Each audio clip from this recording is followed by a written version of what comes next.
Hey there YouTube, NeThingRC here, bringing another upgrade video to you. So this time, although we just overhauled my SCX24 in a previous video relatively recently, which the link will be right here for, we're going to upgrade it again. So as you may have seen if you watched my previous video from the January Jamboree at NeThingRC, I did win this Furitek Komodo 2204 1400 kV brushless motor in one of their raffles, as well as some of the hardware that goes with it.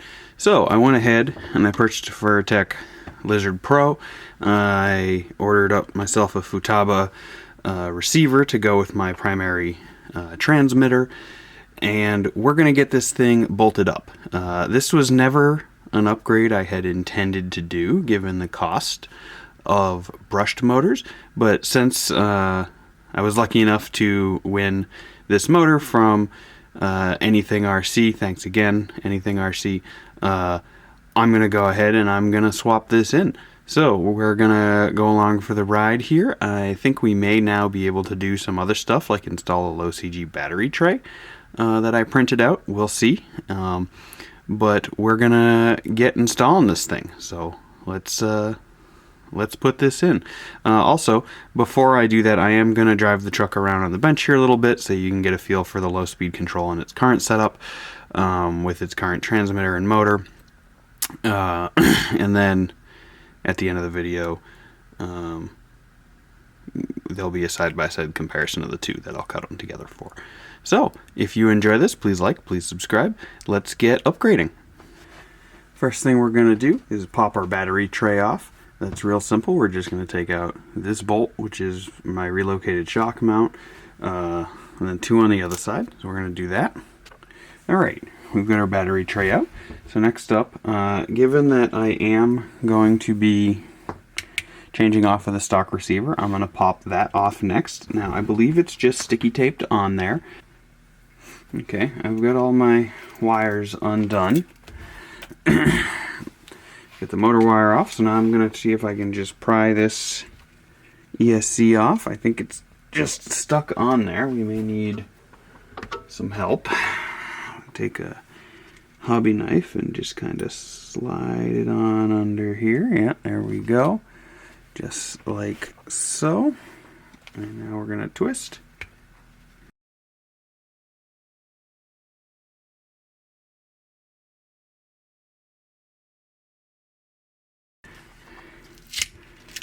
Alright, not a clean job, but that's definitely off. And that is on there. I'm going to clean that up. There's also one additional screw. I believe it's just this one up here on the top side, holding the trans in. And the motor is held on in by the trans. So that should do it. Yes, it did. So we'll put this aside. We've got our motor out. Now this motor does have a little hot racing heat sink on it, and in order to install it, I didn't actually buy the aftermarket plate for it. I just drilled some holes in the motor mount plate here, but I believe we've got a new motor mount. So I'm gonna take this apart. So in order to do that, first we need to take this drive shaft off. So if you've got plastic ones, it's pretty easy, or metal, right? Either the Igen or upgraded ones. You just spin that screw out all the way, and you should be good. I don't actually think we're going to need to remove the opposite side.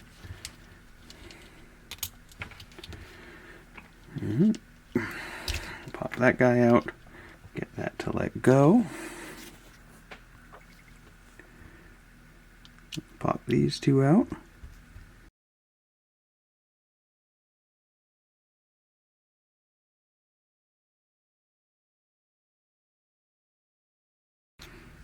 Alright, and that exposes our transmission with our pinion gear. So, now we're going to take a look at the parts that come with the new motor.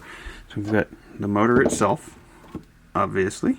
And let me adjust my focus mode here.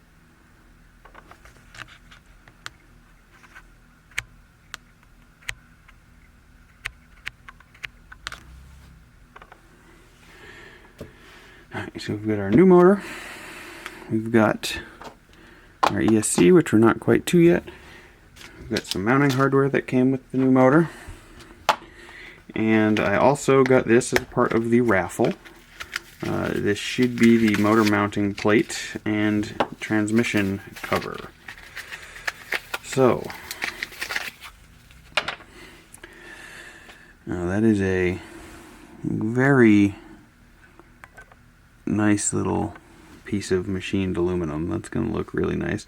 And it does appear to have a carbon fiber motor mount plate, I believe, is what that is. So, next we got to unbolt the motor from the rest of the trans. And we're probably going to end up having to disassemble most of the trans here to put this in. We will see. I didn't actually watch any videos on how to do this, so we're just learning as we go here together. So, I don't think I've ever taken the trans apart deeper than this, but we will see. I'm going to take all these little screws out and try to remember where they go. Okay, we got to get this piece off. So in order to do that, grab a little set of pliers, and you can stick your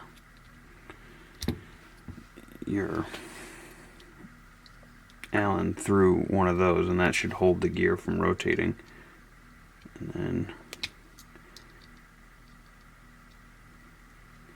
if you have a very small wrench, you can do this with that, but I don't believe I have any wrenches small enough for this. At least not handy.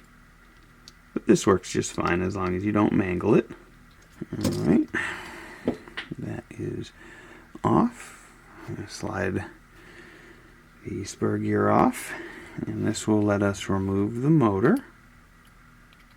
Alright, one of the only screws on this thing that are not 0.05 mil are the two that hold the motor on.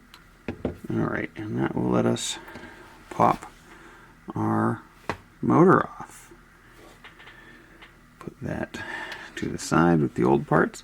So, as you can see, this is the stock motor plate, but I've drilled 2 additional holes to fit that other motor without buying another plate. So now we need to put this into that, and I believe this is going to replace that entire piece, I think. Alright, so we have to take the motor mount plate off as well from the transmission and spin that right off. Alright, we're down to just the barest bit of trans. Now, this should just pop right over. Alright, so if you're using this red mount with this little carbon fiber plate, you have to take these 2 screws out. You take this carbon fiber plate out, and then for the orientation of the trans to this new piece, if you look at it here, you can see we've got this, I'm going to get it to focus a little bit, this cuff, and this goes on like that. And then you put the 4 screws back in, so that you took out. So this should be, I believe these screws are all the same length. They're these relatively long ones that came out of the motor plate. And you have to be careful when you're doing this, or your trans falls apart, like mine just did. So be aware that your trans might fall apart while doing this, and try not to let that happen. So I'm gonna start with these guys and thread them back in. Remember, you're going into nylon, so don't strip things. All right, so we've got the motor plate on. Now we should need to put our spur gear back on, which does have a kind of oval cutout on it, and then our little lock nut. This is a nylock wash nut, so you shouldn't need to do anything. And then to get it back on, remember, just stick your tool, your 0.05 through the hole in the output shaft to lock everything up. And then be very careful when you're putting your nylock on that you don't cross thread it. There we go, you get it pretty well started by hand. And I finish it off with my little needle nose. Or you could find the proper size nut driver, which I don't have handy.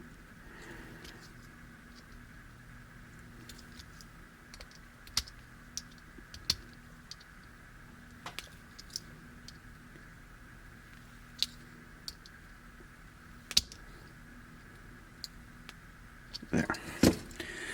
Alright, so that should be nice and free spinning. So now we should be able to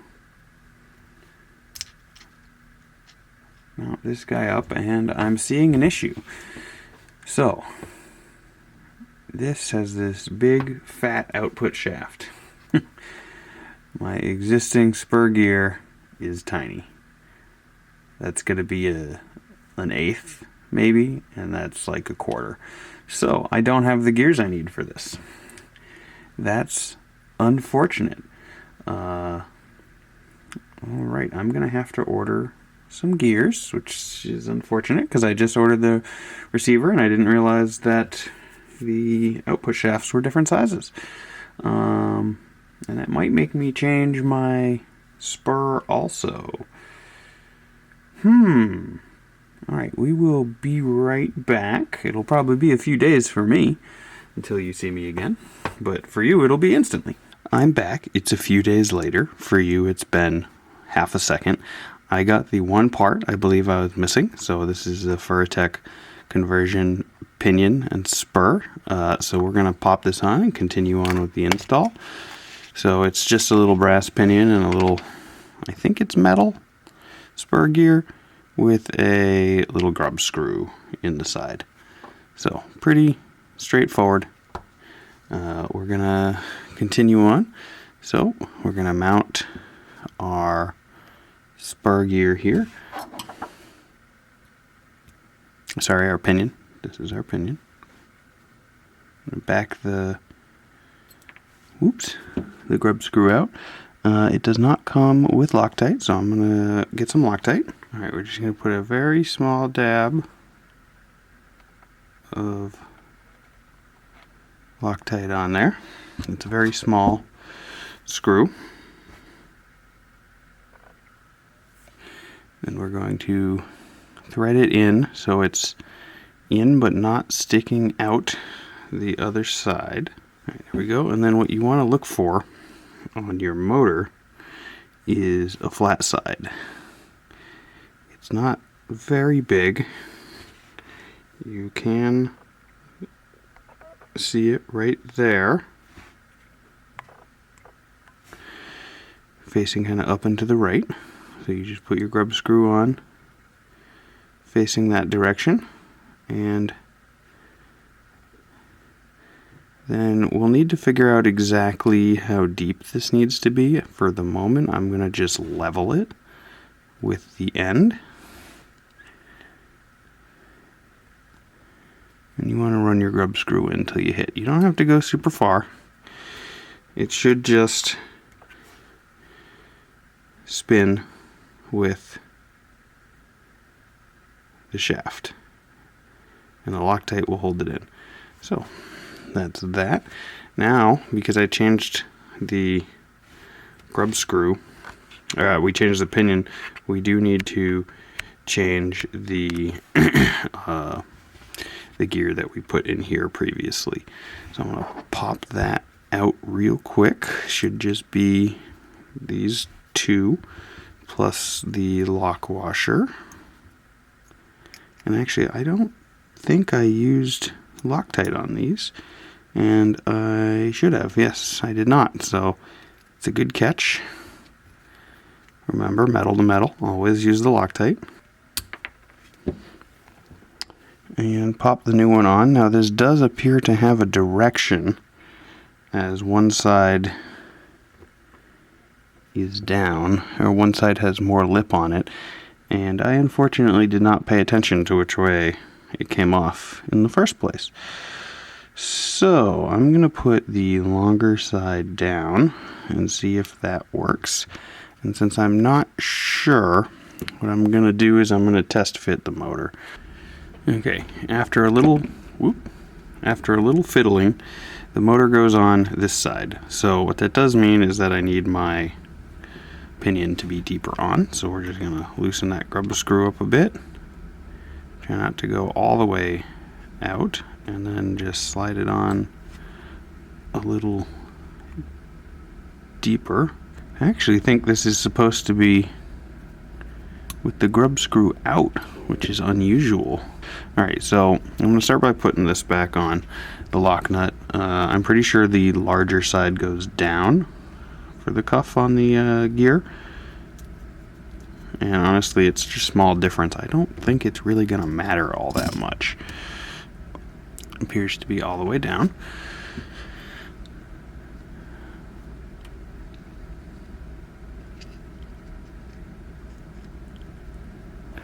Now what I'm trying to tell here is usually your pinion goes in, or the grub screw on your pinion goes towards the motor, but this one, the flat spot actually stops right about there, so that doesn't work, and you need the gearing to be much, or you need the teeth to be much closer than is possible without a bunch of spacers, which I mean, I guess would be okay, but there's not really any reason for them. So right now I'm trying to just make sure I've got the, so fully in.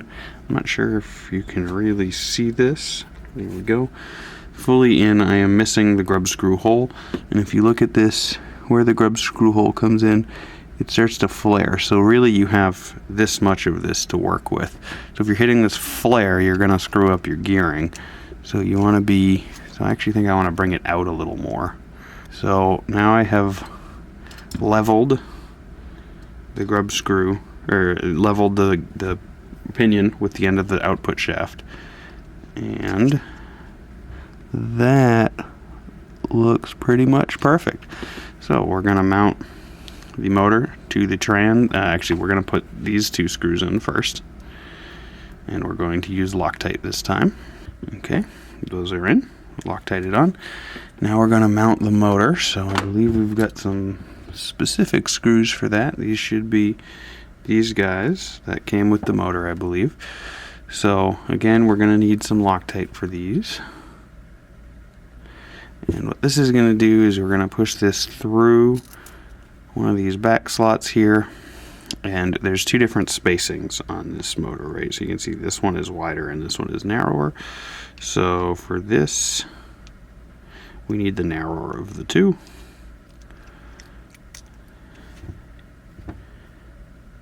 Oh, and this is the only big screw in the project. Now you're just going to want to do this loosely initially, because we need to slide this around to get our gear mesh correct. Gear mesh is critical. Alright, so we're in there loosely now. We should be able to, okay, we can't pivot it.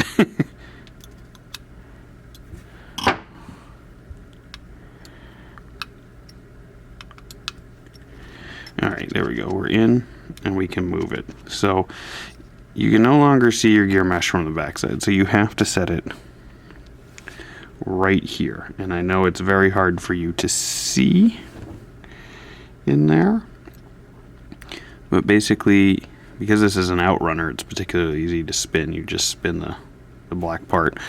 But if you just cram it in there, you're likely going to be too close. You usually want a little bit of wiggle room. Oh, you can also spin it from right here, although that's harder because of the gear reduction. That's like much harder. You usually want a little bit of slop, but this feels really good. Even just jammed all the way in. Oh, so one of the other things you need to be cognizant of is the side your motor wire comes out of. Furitek logo is upright. Okay, never mind. This is the right way. Yeah, you want the motor wire coming up, so equal with the Furitek logo there. Usually these motors, when you're doing a gear mesh like this, you can put like just a little bit of tension. This one's so small though that it doesn't really seem possible to only do like a little bit. Normally you'd use the paper trick, which you may be familiar with, where you stick a piece of paper in there. There we go. Okay, so I think that's how you do this one, is you hold your outrunner still and you do this. And I'm not sure if you can hear that, but I've got just a little bit of wiggle room in there, so I think that's about perfect. It's making a very slight clicking. If I give it just a tiny bit, like under a millimeter's worth of wiggle between the two. So there we go. Now we should be able to start our reassembly process. Alright, so this is fully assembled at this point other than the drive shafts. So this does mount backwards from the other motor. So the other motor, right, the motor sticks out this way. This one, it actually goes that way. So I'm gonna have to clip this. I think I can just, so I want to retain the use of the factory shock mounts, so I think I can just kind of cut it and slot it in there, and then I'll have to find a way to mount some of my electronics after. But the first thing we got to do is mount our drive shafts back up. So because we're backwards, short one is going to go under the motor, and these drive shafts similarly have keys on them for grub screws. I've done these before, so I know how these go. Alright, now we're fully assembled. So, next we have to figure out how we are going to clip this. So, that's pretty thick, and it's held on by quite a few screws. I don't really want to remove it if I can just cut it in place, which I think should be doable with, if you have some snips, that'll work. I'm gonna go grab some. Okay, I couldn't find my snips, but I've got these heavy duty Milwaukee scissors, so we're gonna try with these and see if this works. It does. Be careful doing this, you don't cut yourself. Basically, I'm just lining up on the screw mount and cutting. I want to retain as much of this as possible because I need it for mounting hard electronics. Okay, so we've got a pretty good cut in there. Let's see. Wiggle. It should break free. There we go. It's not the prettiest look, but it's functional, hopefully. Woo! We dropped the whole trans. Okay. Let's see. Will this fit in here, or do we need to go more? We need to go even more. Alright. So I think what I can do, I'm going to have to remove it, but this is bolted on here, here, and here. So I think if I undo these two, chop that straight across, that'll leave me a little spot for one of my pieces of electronics, probably my receiver, I'm going to say, and then we'll figure out what to do with the ESC. So we're going to unscrew this. Alright, now this should lift free with a little tweaking. Yep. There we go. Alright, so we've got this out. Now, these are the two that are important. I'm not using these, so I'm going to cut this right there, and I'm just going to take my scissors and just run a single line across. Alright, that's straight enough. I probably didn't need to go that far. We'll see how it goes. Alright, so we're going to put these back in. Now this is only going to be held in by 2 pieces. And one of them is the shocks. You know what? I might have really screwed myself here because I'm thinking maybe the shocks are going to push this thing around now. We will see. Just so it stops flopping, I am going to put the shocks back on because it's particularly floppy at the moment. If you're using these hot racing shocks, make sure the big wide silver part is out always. Otherwise the shocks just kind of fall off. Okay, I think given the forces we're talking about with an SCX, I don't think that's going to push that shock mount around also because it's going to bottom out on the shock, so I think we'll be okay. So, now, let's see if it fits, which it better. So, this is just, there's 3 holes. 1, 2, 3. So they line up to the pattern that's there. Pretty straightforward. With the front, because I've got everything attached, I do need to get this drive shaft to slot together first. There we go.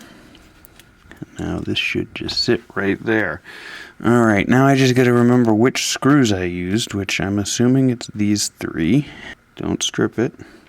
And the other 2 go in from the bottom. So I think it's stripped. But it's also staying in place, so I'm going to leave it alone. Alright, so now we can get it to being less floppy, which we'll start with the drive shaft. Hopefully I don't need to take it off. Alright, I got all my links back on. How I'm putting this on, and I think this is how I put them on in the first place, is you put the rear on, you shove this on all the way, then you can just pop it right in like that. That's the way to do it. Don't take your links off. I mean, the best way to do it is to just line it up in the first place when you're putting it together. But should you forget to do that, take your drive shaft off and then put it back on like so. Alright, that's back together. Alright, so now we have to do the battery tray. So at this point, you've got a couple of options. You can put your stock battery tray back in. Now mine's been clipped because I had the longer motor in there. And doing so, in order to actually fit it, I think I'd have to chop a little bit off right here because it is actually rubbing, but it would be doable. However, I have a 3D printer. So I've got 2 other options. I've got this guy right here, which is low CG battery tray from Harley Designs, and I've got this monster guy with like 1,000,000 shock mounting holes for options. I'm not sure who makes this. I'll try to find my link to it.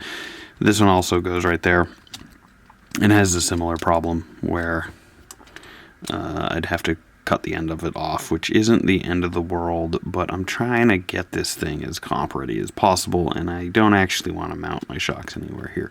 So I'm going to go with the Harley Designs low CG tray. And my big concern, well, I think I'm going to go with it, right? Because my big concern here is the electronics. So I have to, so that slots in right there and gets screwed in if you're using this. So I have to fit my receiver, which I think I can sneak right there. I might have some body clearance problems. And my ESC with its little Bluetooth controller. So I have to get all of these onto this body somewhere. Actually, that can go right there. So that's good. I can mount my ESC to what's left of the battery tray. I wish I'd left a little bit more, but I didn't. What's done is done. So I think I can mount that right there. And then I just need to find a place to put this Futaba receiver. And obviously if I do that, it's not going to work. But I do have these side runners here. Although they're a little wide,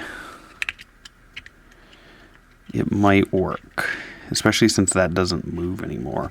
Or actually, I could even potentially do one of these and have the battery just kind of hanging, which I think is probably going to be my best bet. Or actually, with the low CG, I should just go here with this. Oh, there is mud. I do deal with mud occasionally. I think I'd prefer to get it up here if I can. This is clearly your motor lead, so we're gonna pop that in. Nice clicky clicky. Now that would look good there, but I could go pretty much anywhere I want with it. I like the concept of the low CG battery tray, however I'm just worried I'm not going to have enough space, because if I go with either the stock tray or this 3D printed tray, which I think is actually heavier, I lose that low CG functionality. So off camera I did a little measuring. So the stock tray and the low CG tray are so light they don't register on my scale. This tray is 6 grams. So this tray just seems like overkill. It would allow me to easily mount all the electronics, but they'll all be mounted kind of rearward, which I don't really want to do, right? This is a comp rig. It should be, I mean, it is already biased forwards, but I would really prefer to not have that high of a CG. So let's see if we can make this work. This is hitting my drive shafts. Or my drive shaft, the one on the back. Like just barely, but it is. The stock drive shaft. Oh, and I snapped it. Excellent, excellent. Okay. Well, now that piece is gone. It's even lower CG. Oh boy, and I snapped it again. It is cold in my garage. That may be why.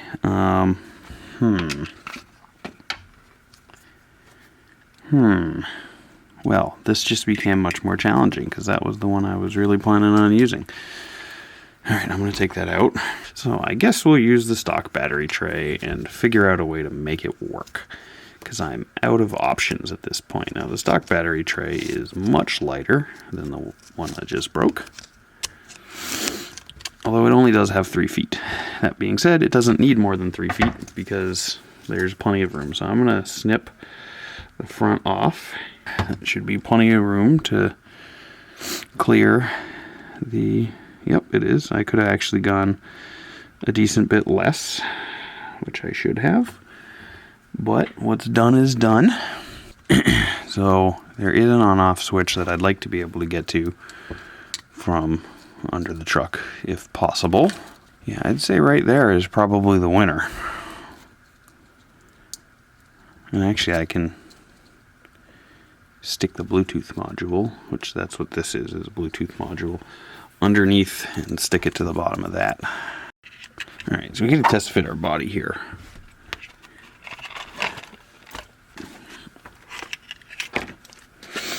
So I have my body just held on with Velcro on both ends.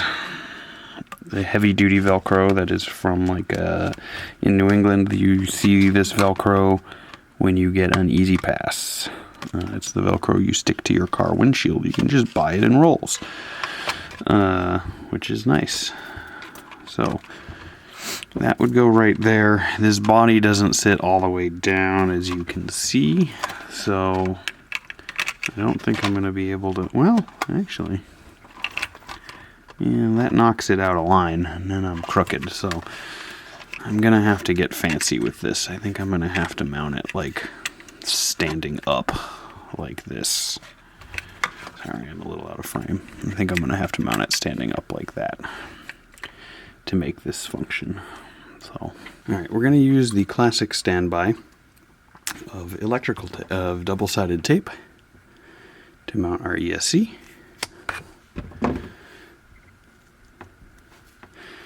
They might be able to double down with some zip ties as well. We'll see. That should work pretty well. right there, it will work. Alright, so I gotta go down through this hole on my running boards, curl it up, feed it through this very tiny hole between the running board and the chassis, and then fish it out. There we go. And now we are double-sided taped and zip tied down. Look at that, nice and clean.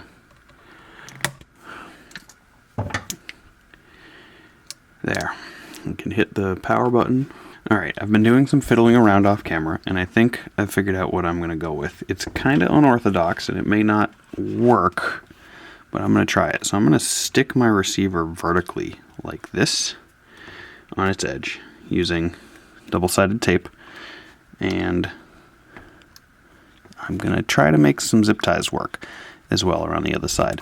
And then I'm routing all of the wires up this side and under the battery tray, including this extension wire I have powering my lights off one of the receiver blocks. They're just two tiny LEDs. So I'm going to start by zip tying all of these wires together so they stay put right there and curve under. If those two nylock nuts weren't there, I could just lay this flat, but because they are, I gotta do this crap. Another zip tie, and I'm gonna see if I can do this again, basically, and use this as an extra hold down point. If I can do one in the rear too, that'll be amazing.